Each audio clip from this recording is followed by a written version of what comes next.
दोस्तों, स्वागत है आपका टाइम फॉर टी ब्रेक में। और आज मैं जो पॉडकास्ट बना रही हूँ वो कुछ ब्लॉगर्स के ब्लॉग देखते देखते जब मुझसे नहीं रहा गया तो मुझे ऐसा लगा कि मुझे ये पॉडकास्ट बनाना चाहिए। आपने रिसेंट सबा मैडम के ब्लॉग देखा होगा आपने, उसमें उन्होंने एक बच्ची को बिठा रखा है और न जाने वो इसके कितने पार्ट लेके आने वाली हैं। ये देखने वाली बात होगी। पार्ट 1 होगा, पार्ट 2 होगा, पार्ट 3 होगा और न जाने कितने पार्ट होंगे। क्योंकि आपने देखा होगा कि उन्होंने बच्चे से तरह तरह के सवालात किए उसकी पर्सनल ज़िंदगी के बारे में, और उस बच्ची को तो अभी ये भी नहीं पता है कि इन सवालों के जवाब किस तरह से देने चाहिए, देने भी चाहिए कि नहीं देने चाहिए। उसकी माँ के बारे में वो बात कर रही हैं अपने ब्लॉग में और उस बच्ची से पूछ रही हैं, कुड़ेद के पूछ रही हैं। पर जब वो बच्ची बड़ी होगी और इनके ब्लॉग को देखेगी तो उस बच्ची के दिल को जो चोट पहुँचेगी इसका अंदाज़ा भी सबा को नहीं है। क्या वो ये समझ रही है वो सही कर रही है या गलत कर रही है? अगर सबा को सवाल करने का इतना ही शौक है तो अपने घर में अपनी भाभी से सवाल क्यों नहीं करती कि शादीशुदा होते हुए भी एक्स्ट्रा मैरिटल अफेयर क्यों किया? एक अपनी बेटी मासूम रिश्ते को पीछे छोड़ के आ गई एक अफेयर के लिए क्यों किया? ये सारे सवाल वो क्यों नहीं करती? मैं तो दीपिका के हस्बैंड की बहुत रिस्पेक्ट करती हूँ, पहले हस्बैंड की। उन्होंने कभी भी आके मीडिया में इनकी धज्जी नहीं उड़ाई, कभी भी कोई अपशब्द नहीं कहा, कभी भी किसी तरह से कोई क्लैरिफिकेशन देने की कोशिश नहीं की। मैम ने तो अपने माँ बाप तक को ब्लैक बैश कह दिया कि नहीं ये इनकी ज़िंदगी के काले धब्बे हैं, और पता नहीं ना जाने उन्होंने क्या कुछ नहीं कहा अपने मम्मी और पापा के लिए। इनको जब ज़रूरत होती है तो कंटेंट बना के बुला लेते हैं और जब ज़रूरत ख़त्म हो जाती है तो कहीं ना कहीं किनारे लगा देते हैं, जिस तरह से उन्होंने अपनी बहन के साथ किया। तो इन सब सारे जो मुद्दे हैं इसके बारे में सब अपनी भाभी से सवालात क्यों नहीं करती? हाँ, उनसे सवालात करो। और खैर अगर उनसे नहीं कर सकते हो तो अपनी पर्सनल लाइफ के बारे में कभी क्यों नहीं बताती कि भोपाल में डीबी मॉल में वो जो हिंदू लड़का था जिसके साथ तुम एक रिलेशनशिप में थी, जिसके घर वालों को तुमने इस तरह से टॉर्चर किया कि उसकी माँ को मरने तक पे मजबूर कर दिया तुमने। ये पुड़िया का ढोंग तो तुमने सनी के साथ भी किया।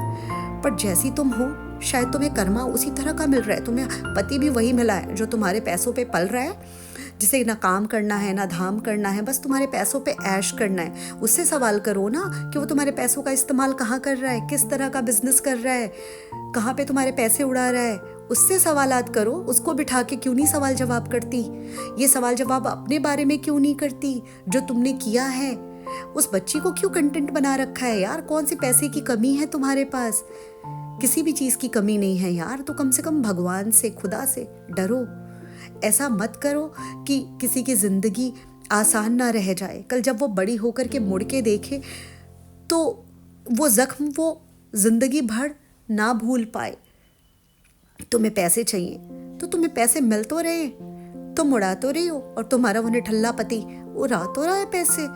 हाँ, बट अगर तुम्हें फिर भी क्वेश्चन आंसर राउंड खेलना है तो भाभी के साथ और अपने सन्नी भैया के साथ खेलो।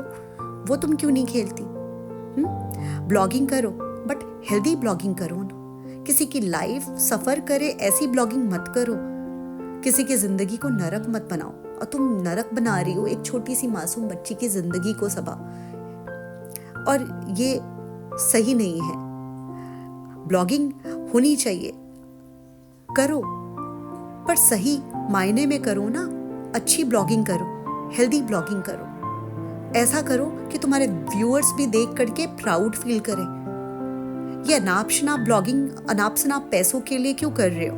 व्यूज़ कम हो गए, व्यूज़ कम हो जाएंगे तो तुम किसी को भी कंटेंट बना लोगे। जिस तरह से तुमने अपनी बेटी खाला को कंटेंट बनाया, अपनी नानी को कंटेंट बनाया, उससे भी मन नहीं भरा तो तुमने अपने घर में वो जो 2 बच्चे किज़ा की आन को पाल रखा है, कभी तुमने बैठ के उनसे सवाल जवाब के राउंड किए? उनसे सवाल जवाब बिठा के करो ना अपने ब्लॉग में कि वो आगे क्या कैरियर बनाना चाहते हैं, आगे उनका फ्यूचर प्लान क्या है, वो आगे किस तरह से पढ़ना चाहते हैं, क्या करना चाहते हैं। बट नहीं, तुमने ये सब कभी नहीं पूछा।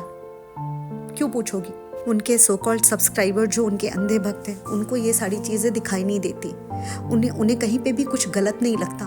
बट बहुत सारे लोग हैं जिनके कमेंट जब आप पढ़ेंगे तो आप जान पाएंगे कि सबको सब कुछ दिखाई दे रहा है। मैं भी फॉलो किया करती थी एक टाइम पे, बट अब जब सारी चीज़ें मैं देखने लगी हूँ दिन और रात, इनकी ब्लॉगिंग में क्या इनका स्तर आ गया है, तो मैंने देखना छोड़ दिया।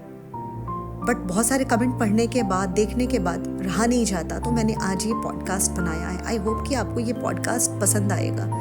अगर आप सब लोगों को पसंद आता है तो लाइक शेयर सब्सक्राइब करना ना भूलें।